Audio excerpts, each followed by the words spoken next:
नमस्कार। जनमानस विवेचना में आपका स्वागत है। मैं हूं अमलेंदु भूषण खां।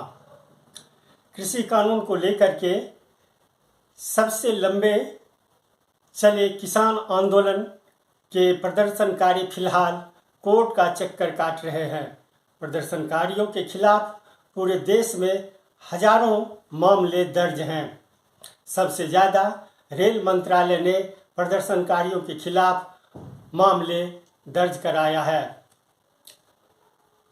केंद्र की नरेंद्र मोदी सरकार ने आंदोलन को देखते हुए काफ़ी अरसे के बाद उन्होंने नए कृषि कानून को वापस ले लिया था और उन्होंने किसानों के ऊपर चले मुकदमे को वापस लेने का भी आदेश दिया था। किसान नेता कहते हैं जो कुछ मामले तो वापस हुए, लेकिन हजारों मामले फिर भी दर्ज हैं। सबसे ज़्यादा रेल मंत्रालय ने मामला दर्ज कराया है। उसी मामले के तहत हजारों किसान नेताओं को रोज कोर्ट का चक्कर काटना पड़ रहा है। केंद्र सरकार की लचर कदम को देखते हुए संयुक्त किसान मोर्चा ने फिर अपनी सक्रियता बढ़ाई है और अपनी आपत्ति दर्ज कराई है। आइए किसान नेता यदुवीर सिंह और दर्शनपाल सिंह जी से बात करते हैं। खत्म हुआ तो कुछ वायदे किए थे और लिखत में ये कहा था कि सैद्धांतिक तौर पे सरकार वो स्वीकार करती है कि पूरे देश में किसानों पे जो मुकदमे दर्ज किए हैं उनको वापस लिया जाएगा। हम जहाँ हमारी सरकारें हैं उनको तो हमारी सहमति बन गई है, जहाँ नहीं है उनको भी लिखा जाएगा। रेलवे के केसेस जो केंद्र सरकार के हाथ में उनको तुरंत प्रभाव से वापस लेने की बात थी और जो मृतक परिवारों के आश्रित हैं उनके मुआवजे की बात थी, वो सारे इशू अभी पेंडिंग है।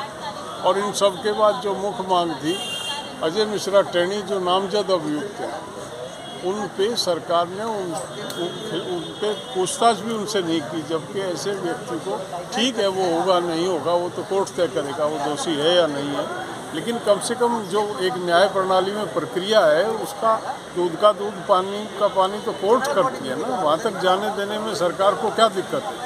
तो उसको बर्खास्त किया जाए और उनको मुकदमा चलाया जाए, ये मांग हमारी शुरू से ही रही है। और जो बिजली बिल था जिसके बारे में सरकार ने वायदा किया था कि उसको हम टेबल नहीं करेंगे जब तक किसानों से बात नहीं कर लेंगे, और बिना बात किए उसको पार्लियामेंट में रख दिया गया।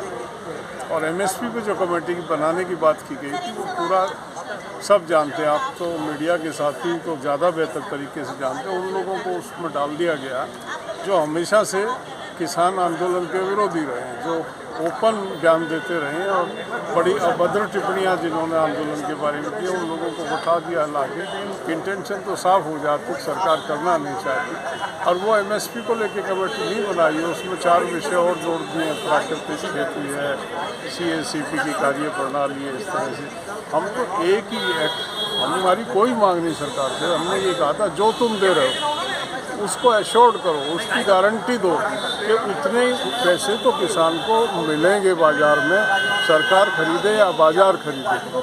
बहुत साधारण मांग है हमारी, उसमें कोई कॉम्प्लिकेशन नहीं है। हमने उनकी कीमत मान ली, लेकिन वो कीमत मिलनी तो चाहिए, उसकी गारंटी देने को जब सरकार तैयार नहीं है तो और क्या देगी हमें। सर, किसान आंदोलन से जुड़े कितने नेताओं पर कितने केस होंगे? ये रेलवे के और दूसरे स्टेटों में लगा के हजारों केस अभी हमारे ऐसे जो बाकी, ऐसा नहीं है कि नहीं लिए गए हैं, वापस भी लिए गए हैं मुकदमे। पंजाब में लिए हैं, हरियाणा में काफ़ी मुकदमे वापस लिए गए हैं, लेकिन एक तो रेलवे के केंद्र के और 26 जनवरी के जो केसेज हैं और जो अलग अलग स्टेटों में जो केसेज हैं वो हजारों की संख्या उनकी है। रेलवे के कितने केस होंगे, कुछ है आइडिया? अंदाजा ही लगा सकते हैं, पूरा कंसोलिडेट नहीं किया है। हर राज्य में है हजारों केस रेलवे।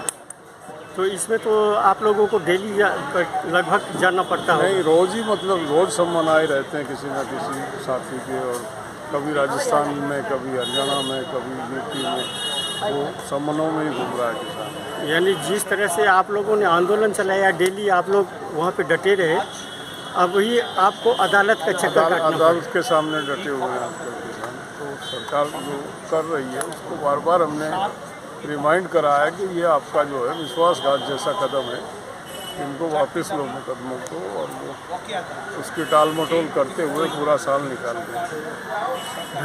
बनाएंगे क्योंकि 19 को 3 कानून वापस हुए थे और सेकेंड राउंड हम जोर शोर से 26 को राजभवन कूच, राजभवन मार्च करके राज्यपाल को जो हमारे 4 चिट्ठी मांगे हैं, 3 नहीं मांगे हैं, उसका ज्ञापन देंगे तो प्रेसिडेंट को देंगे और उसके बाद 1 से 11 दिसंबर तक ये बड़े बड़े कूच हो गए। और मैं बहुत कॉन्फिडेंस से बोल सकता हूँ कि पंजाब का कूच बहुत बड़ा होगा, गवर्नर के पास जाएगा। और सेकेंडली तीसरा है 1 से 11 को हम दिल्ली से वापस करेंगे और 1 से 11 तक हम फिर पूरे देश में MLAs, MPs, Lok Sabha, Rajya Sabha MPs और सब पार्टियों के जो हैं एक बड़ा नेटवर्किंग करेंगे, उनको वही ज्ञापन देंगे और ज्ञापन में मांग करेंगे, कुछ पार्टियों से मांग करेंगे कि इनके लिए आप संघर्ष करो पार्लियामेंट के अंदर, और कुछ को कहेंगे कि आप असेंबलीज के अंदर हमारे पक्ष में मतें प्रेसिडेंट के पास करो। और ये पूरा परसुएशन जो पॉलिटिकल डील जो है पूरे देश में बड़ा एक तरह का मुहिम होगा और इसमें हमारा पूरा टारगेट होगा कि बीजेपी के MLA MPs को चेतावनी पत्र दें कि अगर आप नहीं करोगे तो हम आपके खिलाफ उत्साह होगा, गाँव में उमड़ेगा। मांगे आपकी जो हैं जो तय किया गया था जब 19 तारीख खत्म हुआ था कि वो मांगे पूरी नहीं की गई, तो उसको के बाद देश भर का किसान ये सोच रहा है कि दिल्ली के पार्लियामेंट की तरफ क्या किसान एक बार फिर कूच करेंगे? नहीं, उसके लिए देखिए हमारी 8 तारीख को मीटिंग है, अभी तो पार्लियामेंट सेशन कब हो रहा है इसकी भी डेट फाइनल नहीं हुई, लेकिन उसके पहले हमने एक बड़ा आपको बताया कि बड़ा एक लोगों को कोऑर्डिनेट करने का, मूव करने का, मोबिलाइज करने का, पॉलिटिकल पार्टीज़ के रिप्रेजेंटेटिव के साथ नेटवर्किंग करने का ये प्रोग्राम हमने ले लिया है। और जैसे ही कोई आएगा तो हम 8 तारीख को हमारी मीटिंग है बड़ी नेशनल कोऑर्डिनेटर दिल्ली की तरफ कर सकते हैं कुछ, फिर दोबारा से आंदोलन उसको क्यों, वो तो उसने हमें बड़ी जीत दी है तो उसको हम रूल आउट कैसे करेंगे? वो कैन आल्सो हैपन। और अभी आप लोगों के साथ टिकैत जी नहीं दिखाई पड़े? आप मेरे वीडियो को लाइक करें और सब्सक्राइब करें ताकि हम आपसे बातचीत करते रहें। धन्यवाद।